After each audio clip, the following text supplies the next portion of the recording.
నేనేం చెప్పాను నువ్వేం చేసావురా?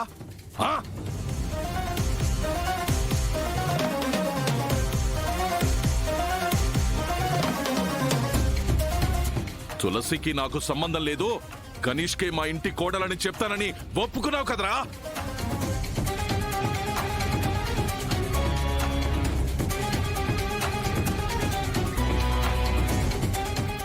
మళ్ళీ ఏమైందిరా? ఎందుకురా అలా చేశావు?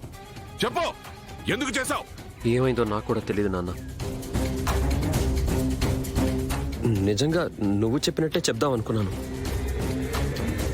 కానీ ఆ మైక్ ముందు పెట్టాక అబద్ధం చెప్పడానికి నా మనస్సాక్షి ఒప్పుకోలేదు.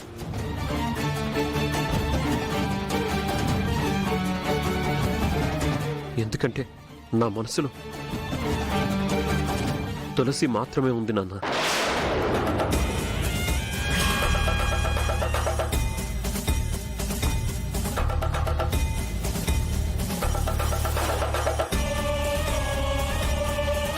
తనకు అన్యాయం చేయలేను, అందుకే తులసి నా భార్య అని చెప్పాను.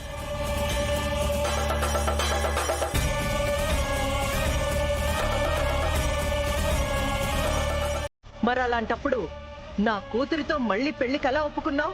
తప్పనిసరి పరిస్థితుల్లో ఒప్పుకోవాల్సి వచ్చింది, అంతేకాని కనిష్కని నేను ప్రేమించో లేక తనని మోసం చేయాలనో కాదు. నువ్వెలా చేసినా నీ వల్ల జనంలో ఇవాళ మా పరువు పోయింది కదా.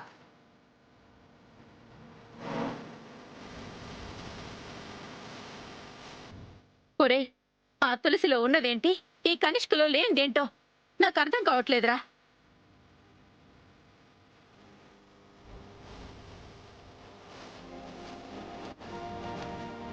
రే ఓ మీడియా వాళ్ళు గోరంత దొరికితేనే దాన్ని కొండంతగా ప్రచారం చేస్తారా?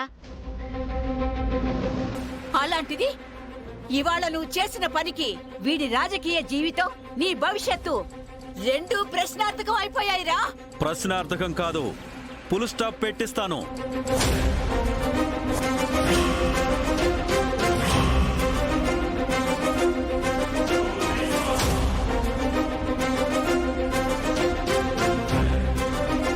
బావగారు ఆగు,